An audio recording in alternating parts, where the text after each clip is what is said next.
Thank you all for coming. This is our third Visiting Artists Series event this academic year. Today, we're happy to have with us Tyler Lotz. Also today at 1 p.m., Tyler will be giving a workshop in the ceramic studio in MAC 166.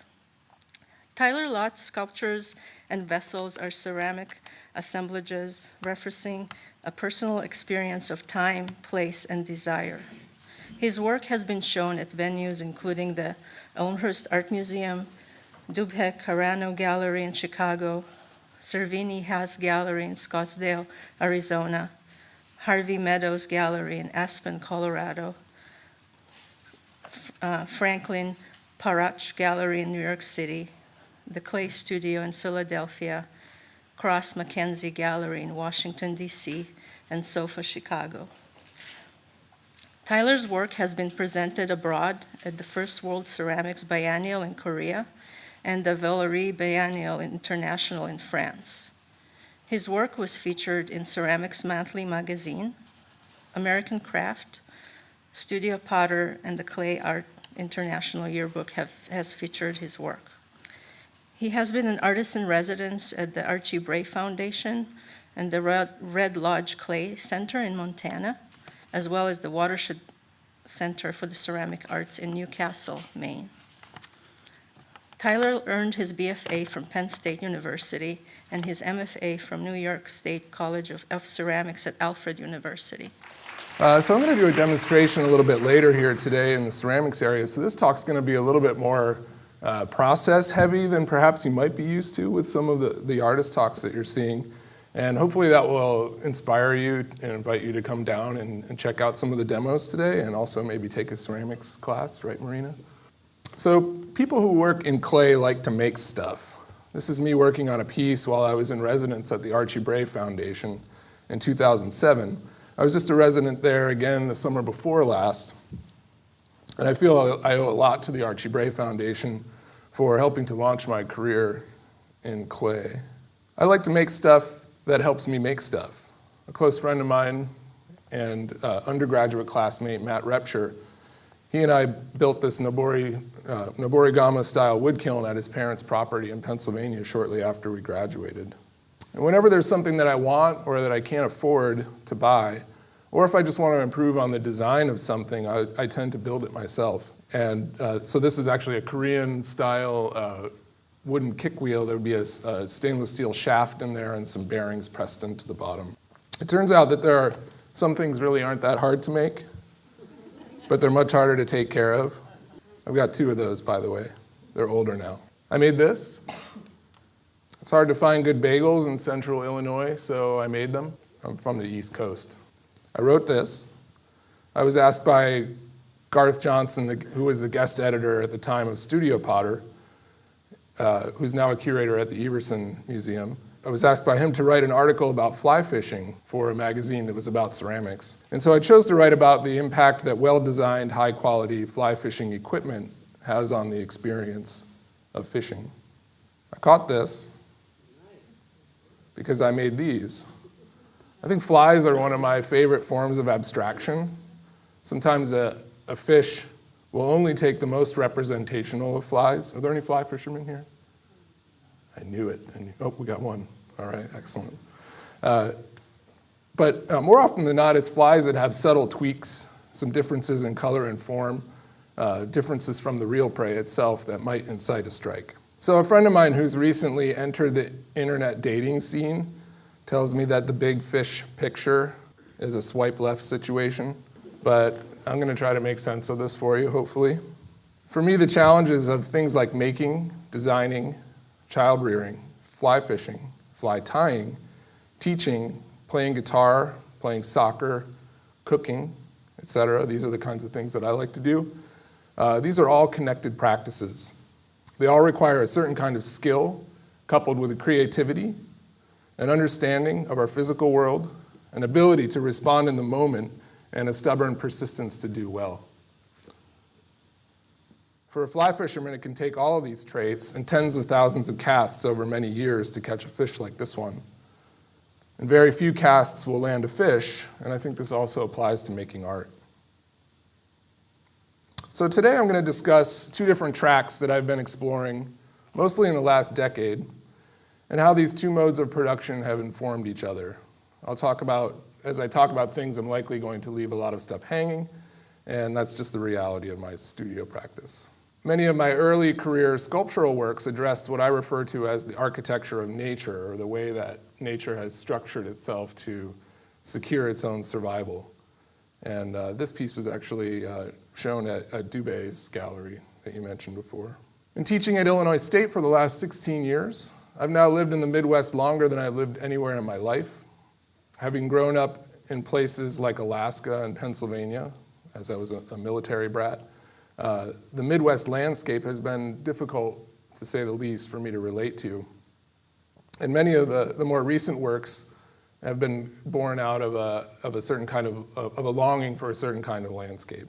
A concern for the environment and the impact, both positive and negative, that making art can have on the environment are constant questions in my work. Much of my sculptural work deals with contradictions and reconciliation. I have an affinity for design, the kind of design that conforms to and exploits the laws of the universe as I understand it. It's easy for us to begin to understand things if we can make them or if we can write about them. So I wanted to design an object that could, through replication, create a new kind of landscape. I wanted to deal with the idea of perfection, whatever that might be. And I wanted to start with an idea that what I would, at least in theory, would create a spherical form with all edges receding back to one central point. And creating these models actually in a negative form rather than creating them as a positive turned out to be a better strategy.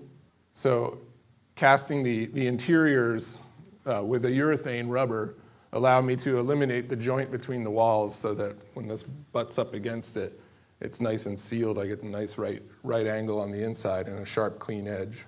But these kinds of processes that you don't discover till you make it the other way first, and then you go back to the drawing board to get what you want.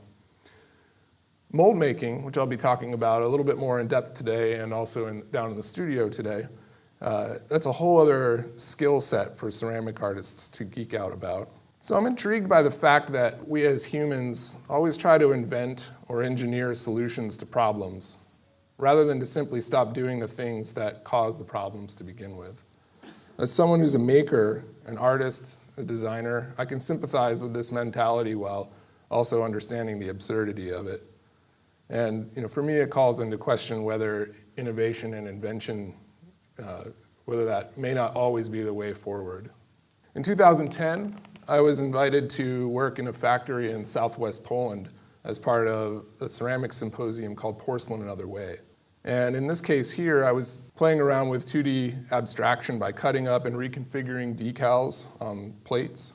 And seeing all the tableware that was produced in this factory, we had a little space off to the side, a little bit like working in Kohler. But seeing all this tableware being produced there, coupled with some recent moves that I had been making in sculpture, which I just showed you previously, inspired me to explore the development of a tableware line. So one of the first things I did when I came home is I designed this dinner plate. And the idea was that this dinner plate would tessellate with no space in between the plates, which is actually, turns out to be a relatively impractical situation if you have all your dinner plates arranged on the table and they're all, grouped together with no space in between them. But this is an example of just a process that I might go through for prototyping. So this is a plastic prototype that I made out of sheet plastic, just layered and glued. And I quickly realized that I wasn't going to be able to reliably produce these myself because of the slip casting techniques that I have at my disposal was causing cracking on the edges. There's a lot of sharp corners and edges and things like that were a little bit problematic. So I determined that they'd need to be ram pressed using a $100,000 hydraulic machine, which I don't happen to have in my studio. It just seemed like it wasn't going to be that cost effective to continue down that road. So I never got this prototype to that finished clay stage.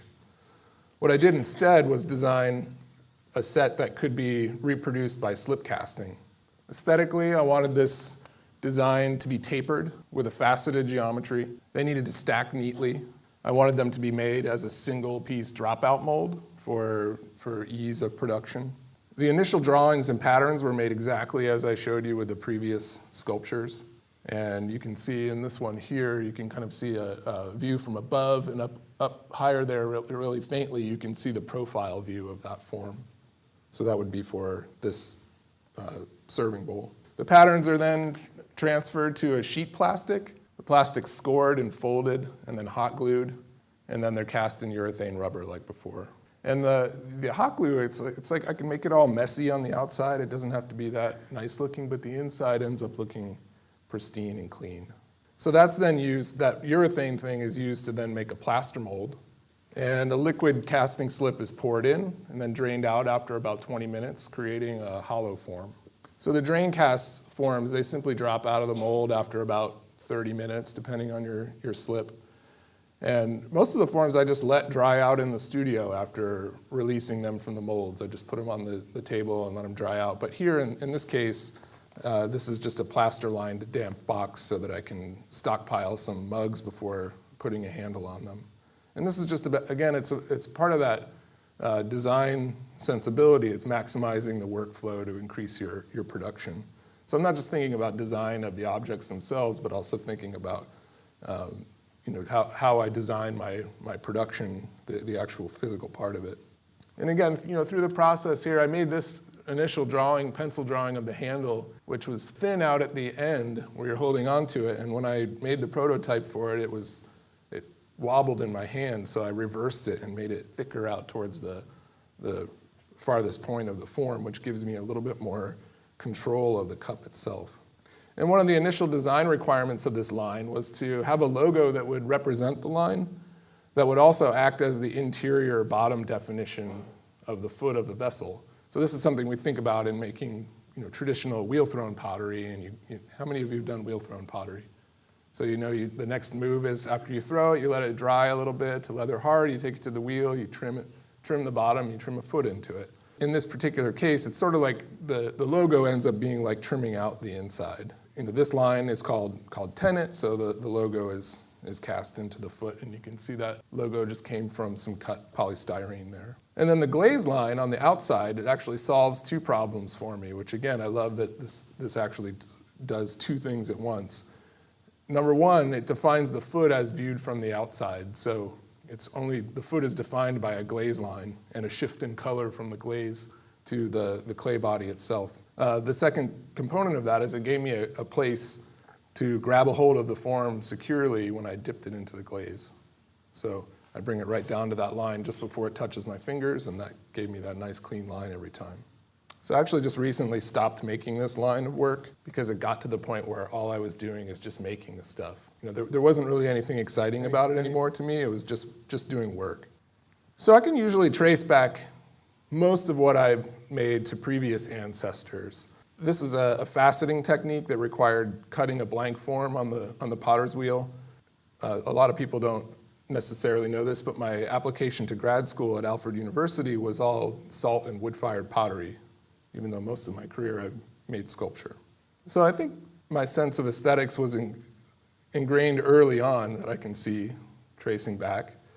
And it's somehow tied to process and material in ways that are difficult for me to shake. So a little bit of a shift here. Frustration is often the mother of invention for me. I've learned to put things down and come back to them for when cooler heads prevail. Many of the cast works, like those tessellating forms and the tableware, take an incredible amount of planning and detail and work. Sometimes I have to exercise another part of my brain. I have a tendency to make things not knowing what I'll do with them ultimately. Some things I'll use directly in a piece.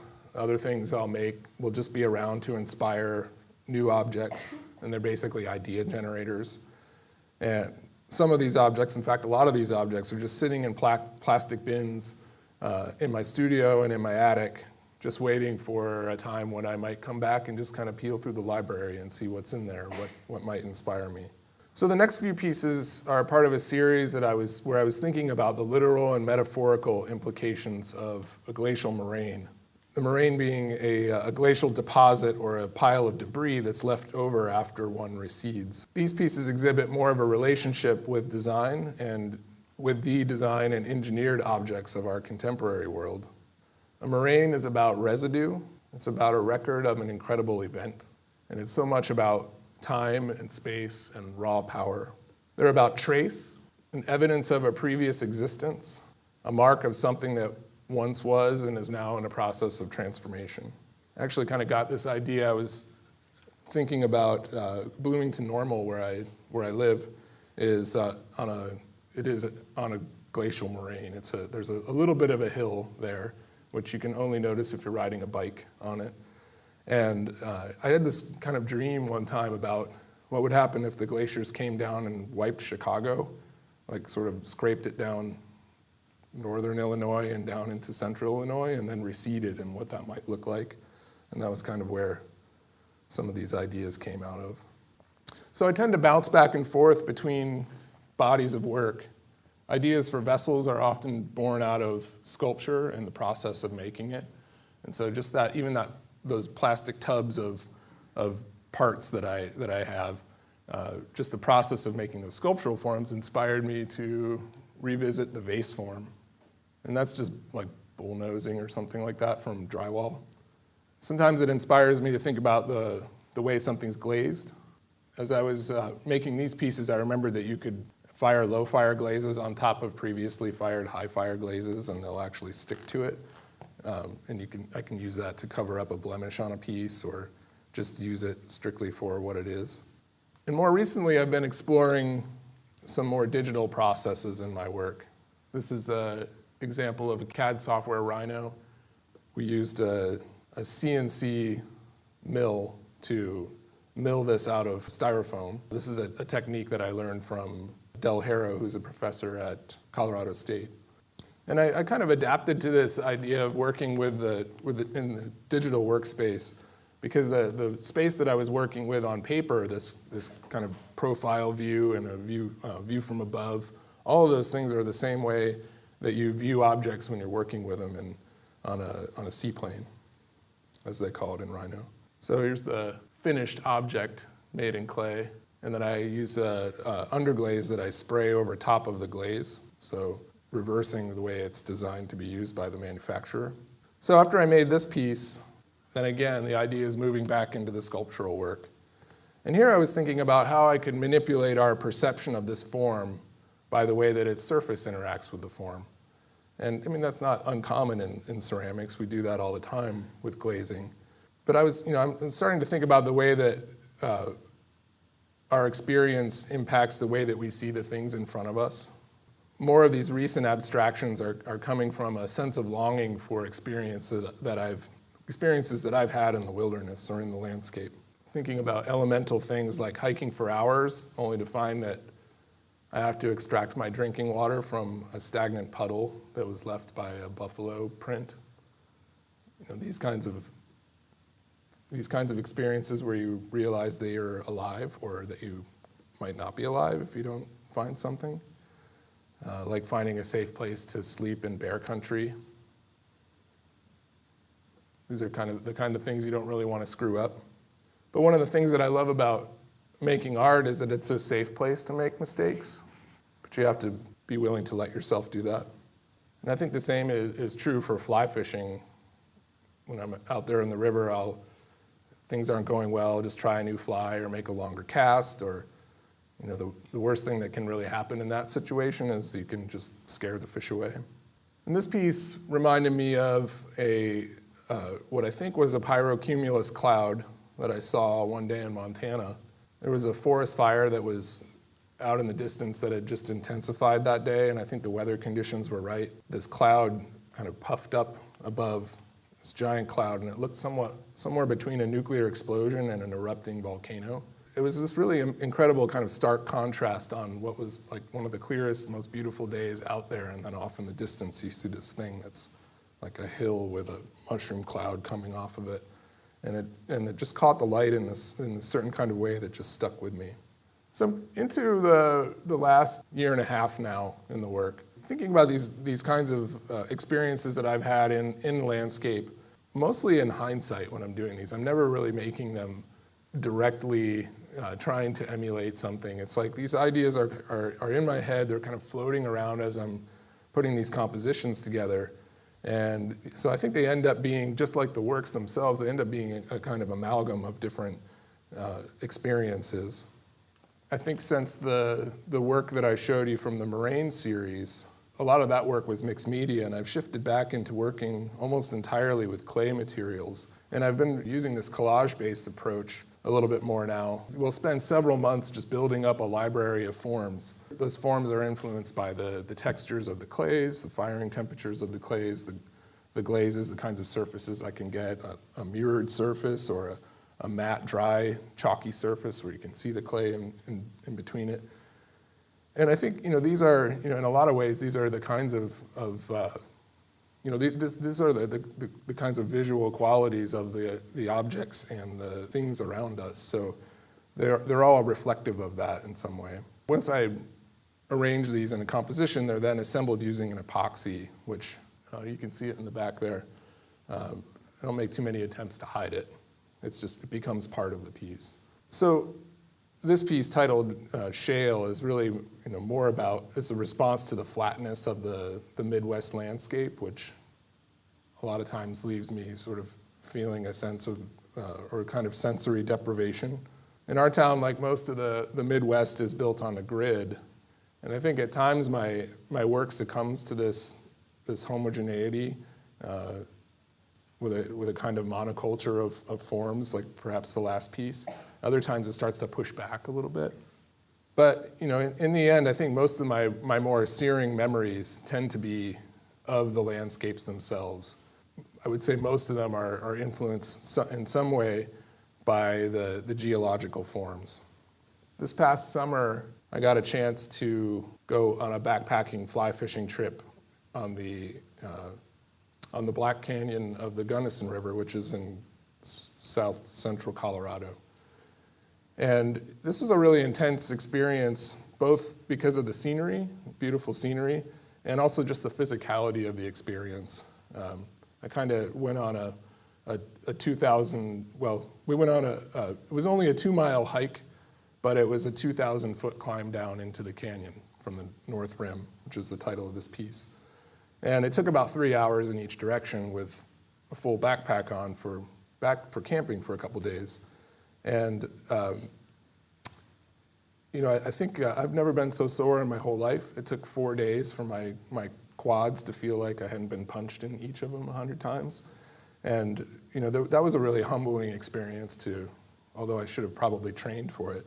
But it makes you really think about what that space is that you're entering in when it does those kinds of things to you as a human being. And seeing that canyon from the top for just a brief period of time, and then also being able to see it from down inside of the canyon was a really powerful experience. It's being able to see things from above, and you kind of, in some ways you almost feel bigger than that thing, and then getting down inside of it and seeing it from the bottom, and it kind of compresses you and pushes you down in a way, and coupled with the physical pain of actually hiking down there, it's pretty humbling. So this past year, I've had the great fortune of being able to travel out of the country quite a bit. I just got back from Denmark, where I did a 3-week residency at Guleago International Ceramic Research Center, which is in the same island that Copenhagen is on, but in a more rural area on the coast. And I was also in China twice this year and stopped off in Korea on the way. This is my last image here, but I wanted to end with thinking about how I'm starting to see some ways that being exposed to these new kinds of landscapes, but perhaps maybe more importantly, the cultures that develop around them, is having an impact on the way that I consider these compositions. And so this piece here, titled Jinyun Mountain, is named after a mountain overlook that's looking over the city of Chongqing, which is in southwest central China. And it's one of the most populous urban areas in the entire world, 30 million-ish people, somewhere in that range. And it's starting to, I think that kind of layering of maybe of buildings and people and ideas and all of that stuff is starting to come into this new work that's starting to become much more layered and much more about the multiples. And So this is where I am in my studio right now, and I want to thank you all for coming today and open it up for any questions that you might have. What role do you see 3D ceramic printing having in the art field? I think there's some really interesting stuff going on with it. I think I think there's enough people that are out there exploring different ways of doing it and different material concoctions, and I think that once a lot of that stuff gets worked out, I think it's going to open up a whole lot more possibility for different forms. But there's some really exciting stuff going on. I think it's another component of things that we can do. What was your main inspiration for doing this type of art? So are you speaking specifically of sculpture like this? Well, I was talking about all of it. Okay.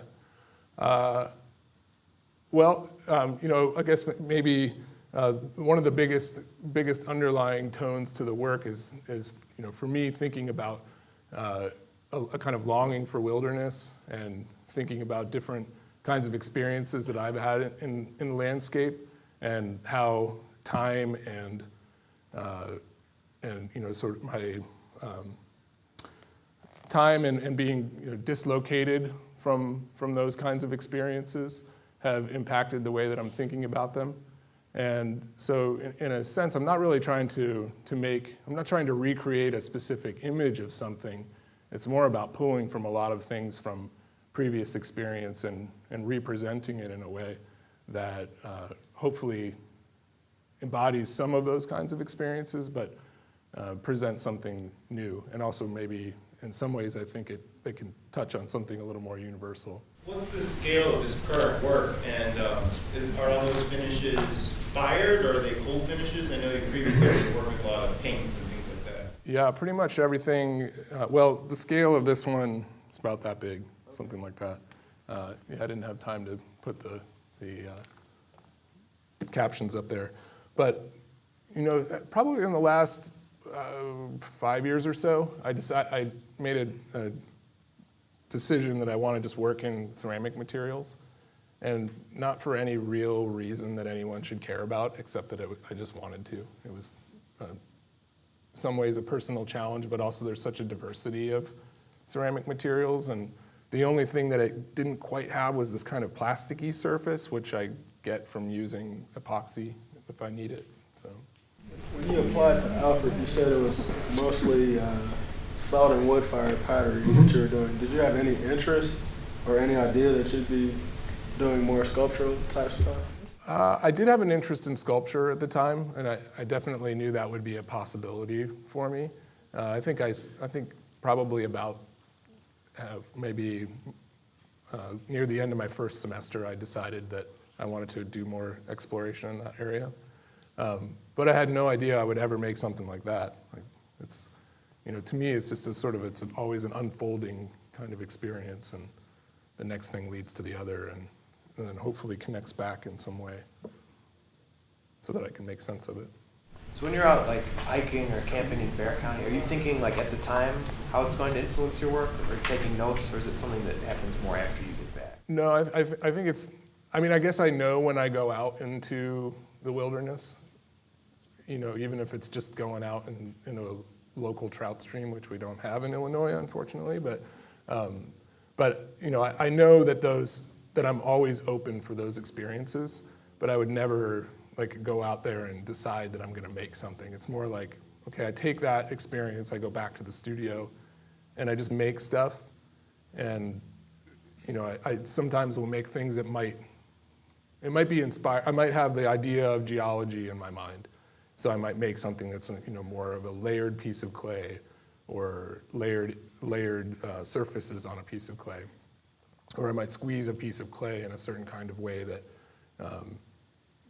that might have appeared in a rock, but never anything particular that I've seen. But I think talking about things like bear country, or trying to find a place to get some fresh water to drink for the night, or trying to find a place. I went hiking in this one place where there were bears, and there were just it was a forest fire area, so there were all these like 20-year-old dead standing trees that were falling over. And you could hear them as you're walking through the forest. You'd hear one crack and fall over. And so like when you can't find a place to put your tent at night that's not in the shadow of one of those, you know, you're thinking about all of these different kinds of things that, like, I don't sit at home and think about what it means to be alive and where I'm going to find my next meal. I don't think about those things when I'm there. I think about them when you sort of put yourself in that position. And not to say that I put myself in dangerous positions. I'm not interested in that at all. But you know, just experiences that make me feel like I'm alive. I guess I was sort of thinking about kind of some of the works, like the way that you talked about them, maybe more so than how they looked. Made me think about like some of the early abstraction in America, like Arthur Dove or Charles Birchfield, you know, going out into wilderness and then kind of coming out of it and making sense of that experience in this sort of like personal, intimate way. Yeah. I guess I was sort of, you know, I see some of like the repeating forms in some of your works that make me think of like maybe Birchfield's kind of alchemal like symbols or something. It's just wondering if there's like to the U shape, if there's like meaning in that to you that you can articulate in a way, or Yeah. I don't know, maybe I'm totally off. No. You know, I think it's a slightly more universal form in some way, at the risk of saying something completely off base. But it's, you know, my wife keeps calling them. She keeps saying, "You're making rainbows." You know, my wife is also a ceramic artist, and we work in the studio together. And she's like, "Why do you keep making those rainbows?" Because I'm just pooping them out in my studio out of the extruder. And but you know, to me, I see them as that form. I see them as the profile. I see them as you know, having a three-dimensional depth that they don't actually have, but then also they are what they are. They, you know, they're in some ways they're a kind of easy gesture to make too, which I think is really like the actual process of just physically making one feels a little bit more elemental to me in some way.